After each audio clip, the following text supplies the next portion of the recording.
வணக்கம். இன்றைக்கி நம்ம பார்க்க போகிற சமையல் ஒரு சூப்பரான சட்னி ரெசிபி தான் பார்க்க போகிறோம். டேஸ்ட் அட்டகாசமாக இருக்கும். பிக்னிக்லாம் போனீங்கன்னா இந்த மாதிரி சட்னி செஞ்சு கொண்டு போங்க, சீக்கிரமாகவே கெட்டு போகாது.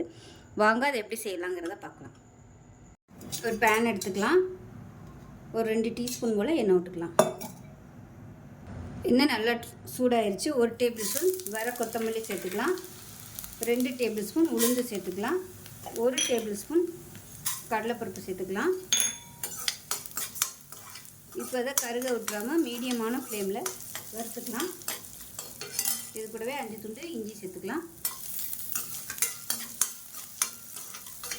இப்போ அதில் காரத்துக்கு ஏற்ற மாதிரி 10லேருந்து ஒரு 12 வரமிளகாய் சேர்த்துக்கலாம்.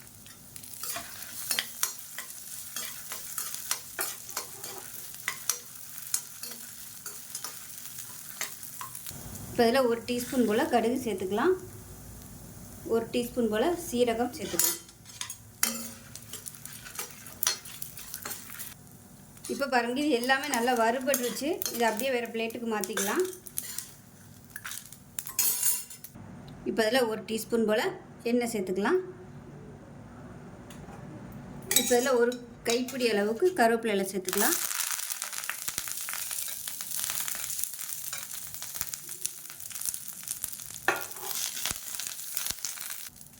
கருவேப்பிலையில் இந்த அளவுக்கு வதங்கினா போதும். இது எடுத்துடலாம். இப்போ திருப்பி 1 டீஸ்பூன் போல் எண்ணெய் விட்டுக்கலாம். விட்டுட்டு மீடியம் சைஸாக 3 தக்காளி கட் பண்ணி வச்சுருக்கேன், அதை சேர்த்துக்கலாம். தக்காளி வதங்குறதுக்கு உப்பு சேர்த்துக்கலாம். இப்போ பாருங்கள், தக்காளி நல்லா மசிஞ்சு வந்துருச்சு. அமர்த்திடலாம், ஆறட்டும். இப்போ மிக்ஸி ஜார் எடுத்துக்கலாம். இதில் நம்ம வறுத்து வச்சுருந்தா மல்லி, வரமிளகா, உளுந்து எல்லாத்தையுமே இதில் சேர்த்துக்கலாம். ஃபஸ்ட்டு இதை வந்து நம்ம பொடி பண்ணிட்டு வந்துடலாம். இப்போ இந்த அளவுக்கு பொடி பண்ணி எடுத்துகிட்டு வந்துட்டேன். இப்போ நம்ம வதக்கி வச்சுருக்கிற தக்காளியும் இது கூடவே சேர்த்துக்கலாம்.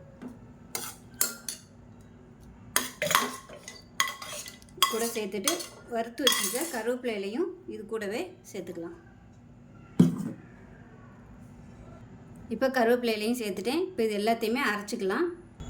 இப்போ பாருங்கள், சட்னி வந்து நல்லா அரைச்சாச்சு. நான் வந்து கெட்டியாக அரைச்சிருக்கேன். விருப்பப்பட்டால் நீங்கள் தண்ணியாக கூட அரைச்சிக்கலாம். இப்போ அதை ஒரு பவுலில் மாற்றிக்கலாம். இதுக்கு வந்து தாளிக்கணும் அவசியம் இல்லை. ஏன்னா நம்ம கடுகு போட்டு அரைச்சிருக்கிறதுனால தாளிக்கணுங்கிற அவசியம் கிடையாது.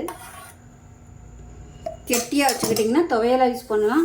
வெளியில் இந்த மாதிரி எங்கேயாவது போகிற மாதிரி இருந்துச்சுன்னா அந்த சட்னி தண்ணி ஊற்றாமல் அரைச்சி வச்சுக்கோங்க. கடுகு சேர்த்துக்கிறதுனால அது வந்து ப்ரிசர்வேட்டிவ் மாதிரி இருக்கும், சீக்கிரம் கெட்டு போகாது. இப்போ மிக்ஸி அலசிட்டு தண்ணி சேர்த்துக்கலாம். அவ்வளோதான், சூப்பரான தக்காளி சட்னி ரெடி ஆயிடுச்சு. இட்லி, தோசை, உத்தப்பம் எல்லாத்துக்குமே அருமையாக இருக்கும். செஞ்சு பாருங்கள். செஞ்சு பார்த்துட்டு எப்படி வந்துச்சுங்கிறத சொல்லுங்கள். வீடியோ பிடிச்சுன்னா லைக் பண்ணுங்கள், கமெண்ட் பண்ணுங்கள், சேனலை சப்ஸ்கிரைப் பண்ணுங்கள், பக்கத்தில் பெல் பட்டனை ப்ரெஸ் பண்ணுங்கள். நன்றி.